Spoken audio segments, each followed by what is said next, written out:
Welcome everyone to another edition of Dan's Grand Valley Layout. This is the weekend after Halloween, and this episode I'm going to talk about how I made the spooky cab ride video that I featured about a week before Halloween. If you haven't seen it, I'll go ahead and put a link up to it here and at the end of the video. A little bit of an update. The little sidewalk entrances for the sidewalk and the driveway for the gas station are painted concrete.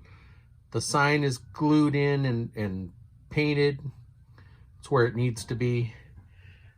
I'm going to go ahead and try to get a shot for you. The car is up on the lift inside the station. And I do not have the island glued down.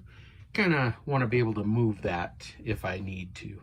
Let me see if I can get a shot of the lift inside the garage. All right, I just had to turn the camera around, but there you go. You can see the lift inside the garage there. That little plate there on the floor is where I ran the wires up through, and the hole got a little big. So I had to cover it with something. So I painted a piece of styrofoam and glued it down. I plan to do a little more detail on that, but right now, that's kind of what I have going on there.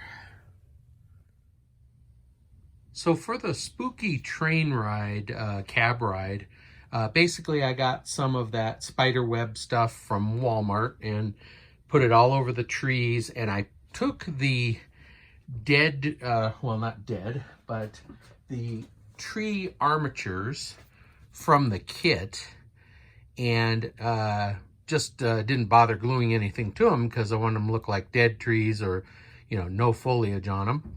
And the kit also, the trees come with little stands on them like this when they before you detach them. So that's how I had the trees standing around on the layout, just being temporary. I knew I just wanted to have them on stands. So did that, strung a bunch of that spider web stuff around. But mostly what I did, a lot of it was accomplished because I shot it in black and white. Well, I didn't shoot it in black and white, but I filtered it to black and white. So I knew that was going to hide a lot of the detail and stuff. I wasn't going to have to get too detailed. And then the sound effects. And I did a lot of the sound effects I downloaded from different websites. They were free to use. And then the music that was available to me on iMovie, as well as some other stuff that I downloaded. So I put it all together with iMovie. But mostly what I wanted to talk about today was the utilization of the void space inside the mountain.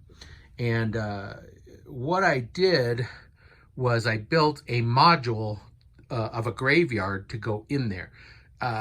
The theory being that you go into the tunnels, and then just a short while after the tunnel ends and you actually open up into beyond the mountain or behind the mountain. That was what I was kind of going for.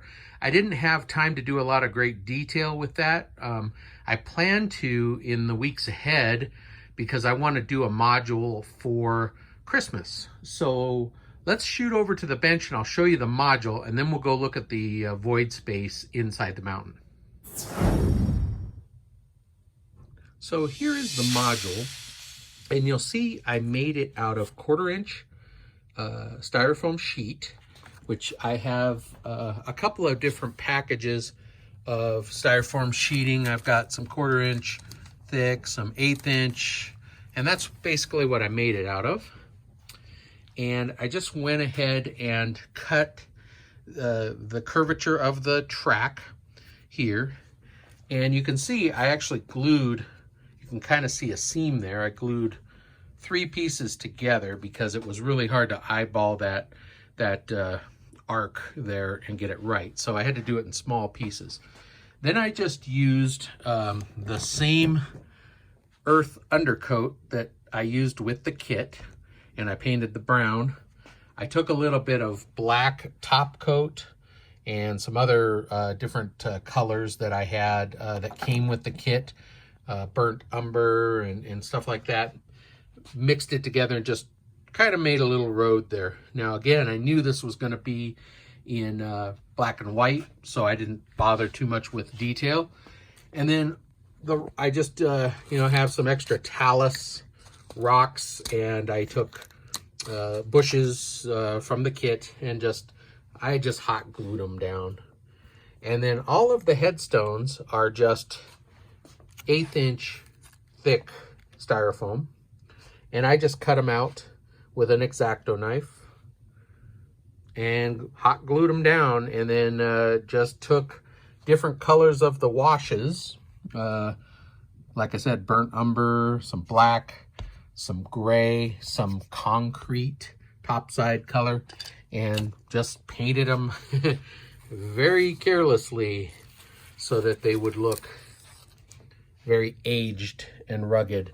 This cross is made out of some toothpicks that are actually skewer sticks that I just glued together. And some of the stones, I actually cut the bottom at a diagonal so they look like they were falling over. That one's falling over on the road. And then even this little tomb here, this is just, chunk of styrofoam. So it's all designed to go into that void space. So let's head over there and we'll put it in. The Grand Valley kit has these designed into it. You create these openings where you can get to the inside. And I've spoken about this on some other videos about utilizing this space in here. Normally I just store train cars in here, but I wanted to experiment and try to utilize the space. So this is the big one here, and you can see from this angle that there's a lot of space in there. Besides the big door here, there's another smaller one here. And this is all designed so you can get to the trains in case they derail or something happens to them up inside. Now, there you can see how you sort of approach, and you get a pretty good idea of that amount of space that's in here. And what I wanted to do, I didn't have the time this time, but what I want to do is paint this background sky blue, and then there's the top up here is just the bottom of the mountain. So that's if you go back and watch my starting from scratch video, that shows you how this was all made. So that, I'm thinking could be sky blue with some clouds, and the module like I made fits right in there. And let me go grab that and I'll show you how it fits in. All right, so like I said, I made it to fit in here. Now the biggest thing is this tree here has to clear. And once it's inside, it's fine. And then just slide it in there and let it sit down like that.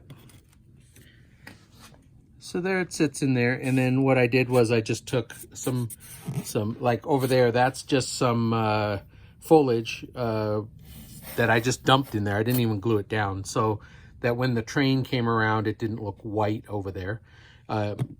Did the same thing here, a little bit of dark, and same on the other side over there. I actually put some more trees over there for the Halloween shots. We've got this spot here. So what I'm thinking of doing is I'm going to make one like this, but it's going to be a snow scene. And what I was thinking, and I don't know if it's possible, but there you can see the tunnel. Where the stone ends, I was thinking of making another tunnel portal so it's very clear that you're exiting the tunnel. And then I don't know what I'll do down here. Maybe on this outside part or something I can fit in there. But I kind of want it to look like the tunnel ends and you come into the, you actually exit the mountain, and this is all open space out there. So that's what I'm kind of shooting for. So again, I'm going to have like a little mountain on this side. It's all going to be snowy, maybe a little pond here. Kids ice skating, kids tobogganing, skiing, throwing snowballs, stuff like that. So a little winter scene in here. And I'll take some pine trees like we have up here. You can buy them with snow on them, but I might just take some of these and put snow on them and have some trees in there. So as you come in, it's a Christmassy scene. Anyway, that's my idea. Hoping to start on that in the next few weeks, but that's how I did the Halloween spooky cab ride video. Anyway, what I wanted to know from you guys, leave me some comments. I have the whole spooky train ride video in color. It gives you different details. It gives you different vantages that you can't see on the black and white. So let me know if you want me to post that. It's the same exact thing, same sounds. It's just in color. I didn't filter it. So let me know. I can easily load that if you guys want to see it. So that's all I got going. Just kind of putting on my thinking cap, starting to think about doing that winter scene. So I did order another MTH GP38-2, like the one I have here in the engine house. You've seen the videos of that running. I love it. It's great. I ordered another one. It came Thursday. I actually started this video with an unboxing and getting ready to put it on the track, and it has a problem. It derails going backwards on my 18-inch curves. And that is not a large locomotive. It should easily handle 18-inch radius curves, and it just derailed on every one. Plus the couplings were something wrong with the height of the couplings. It wouldn't even stay coupled to this other locomotive that I got a few weeks ago. So it's packed up and ready to go back to Train World. I'm just waiting on their authorization. A little bit disappointed about that today. I was hoping to have a cool video of running a consist with those two, doing all kinds of cool stuff like that. But alas, it did not work out. It's got to go back. It was quite a bit of money, but I got free shipping for Halloween, so that was cool, but not worth that kind of money if it doesn't work. So let's see how Train World works with me, and hopefully they'll send me another one. So, well, that's all I've got for you guys today. I thank you so much. We are, I believe, at 200 subscribers as of today, which is awesome. Thank you so much. And thank you for the comments and all you guys interacting with me. That's really awesome. I look forward to that. So thank you so much, and enjoy the rest of your weekend. Thanks for watching, and we'll see you next update.